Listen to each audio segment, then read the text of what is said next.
Pugay at mabuhay. Andito pa rin ako sa Bristol, Virginia. Nakikita naman ninyo, maraming dahon. Dahil dito sa Amerika, merong spring,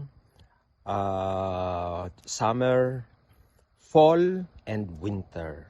So yun ang mga iba-ibang seasons dito. Compared to sa Pilipinas, we only have summer and rainy. Dito naman ay kailangan, during fall, itong mga leaves is gonna fall down. So kailangan ninyo ng turbo machine. Ito na yun.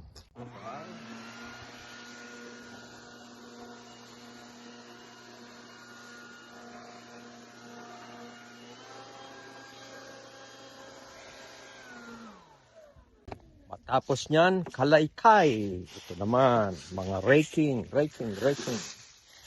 Yeah.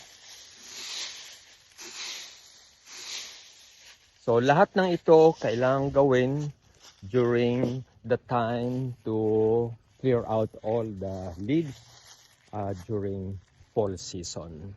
So similar in our mind, in our body, cluttered, maraming mga iniisip, maraming mga pagod, maraming mga ginagawa, you have to have time to rest. So kailangan natin na mag-meditate, kailangan kumain na maganda, kailangan mag-ensayo.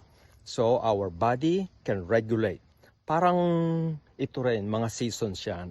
Sometimes we are up and sometimes we are down. Most important thing is we continue the flow, we continue the travel into our heart.